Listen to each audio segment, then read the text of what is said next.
Welcome back to our channel. నేను మీ మాదిరి.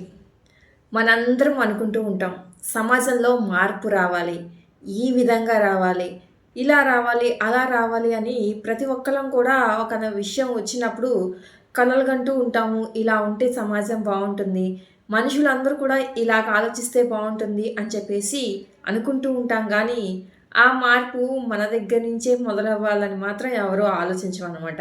ఇక అదొకటి సపరేట్ టాపిక్ అనుకోండి. బట్ ఇప్పుడు ఈ వీడియోలో నేను చెప్పబోయేది ఏంటంటే, ఎందుకు సమాజంలో మార్పుకి కొంతమంది మనుషులు భయపడతారు, కొంతమంది చెయ్యాలని ఉన్నా ఏ విధంగా చేయలేకపోతారు అనే దాని గురించి మాత్రం మాట్లాడుతున్నాను. ఏం లేదండి, సమాజంలో మార్పు రావాలి అంటే ప్రతి ఒక్కళ్ళ దగ్గర నుంచి మార్పు రావాలి. సో అలాంటప్పుడు మన దగ్గర మన చుట్టూ ఉన్న సమాజంలో పేదవాళ్ళు ఉన్నారు, ధనికులు ఉన్నారు, మధ్యతరగతి వాళ్ళు ఉన్నారు, ఇలా చాలామంది ఉన్నారు. వాళ్ళలో పేదవాళ్ళేమో ఏదైనా మార్పు చెయ్యాలి, సాధించాలి అని చెప్పేసి చాలా కష్టపడతారు. చాలా గట్టిగా అనుకుంటారు. కానీ వాళ్ళు ఫైనల్‌గా చేయలేకపోతారు. ఎందుకంటే ధైర్యం లేక.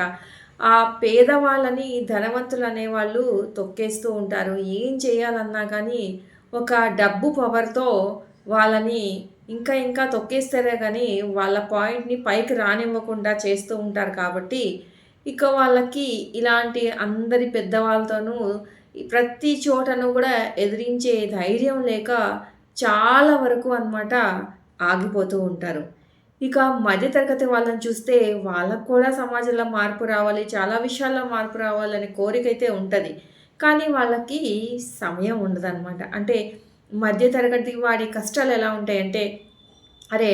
ఫస్ట్ తారీఖు వచ్చిందంటే, వచ్చిన జీతం మొత్తం కూడా రెండో తారీఖు కల్లే ఏది కనిపించదు. అలా ఉంటాయన్నమాట వాళ్ళ ఖర్చులు, వాళ్ళ ఆదాయం. అంటే ఆ విధంగా వాళ్ళ ఖర్చులు ఎక్కువగా, ఆదాయం తక్కువగా ఉన్నప్పుడు, ఈ నెల వచ్చేటప్పటికి దీనికి ఈ ఫీజు కట్టాలి, ఈఎంఐ కట్టాలి, అది కట్టాలి, ఇది కట్టాలి, వాళ్ళకి హాస్పిటల్‌కి ఇది చేయాలి. ఇలా రకరకాల ఆలోచనలన్నీ వాళ్ళ మైండ్ చుట్టూ తిరుగుతూ ఉంటాయన్నమాట.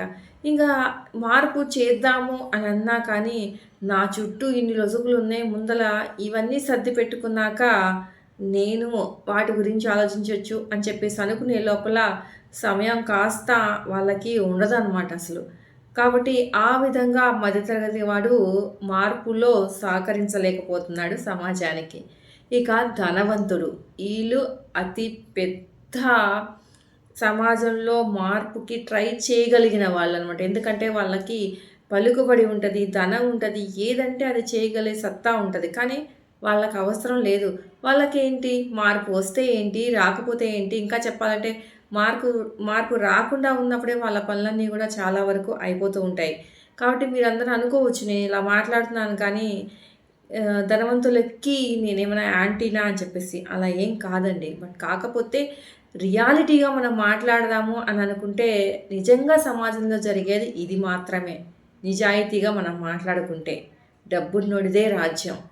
డబ్బున్నోడిదే ఏదైనా చెల్లుతదనమాట. ఎవరైనా ఏది చెప్పినా వాళ్ళు చెప్పేది నిజం అనేసి నమ్మేస్తూ ఉంటారు.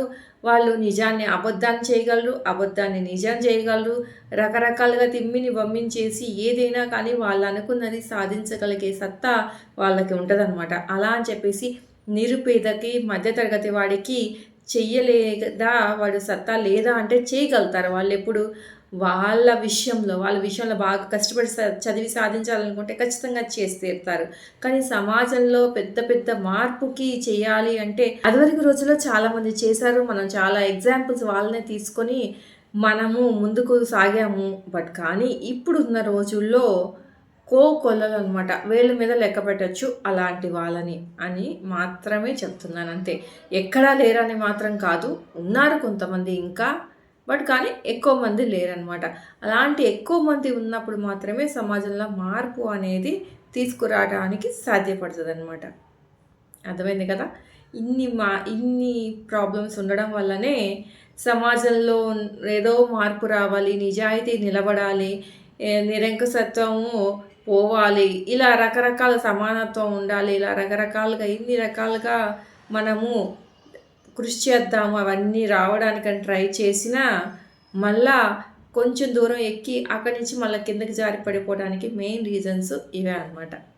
ఇదండి ఈరోజు వీడియో కనుక నచ్చితే లైక్ చేయడం మర్చిపోవద్దు. మరి ఇలాంటి వీడియోస్ కోసం వెంటనే ఛానల్ సబ్స్క్రైబ్ చేసుకుని పక్కనే ఉన్న బెల్ ఐకాన్ కూడా ప్రెస్ చేయండి. అప్పుడే నేను పెట్టే డైలీ నోటిఫికేషన్స్ మీ దాకా వచ్చేస్తాయి.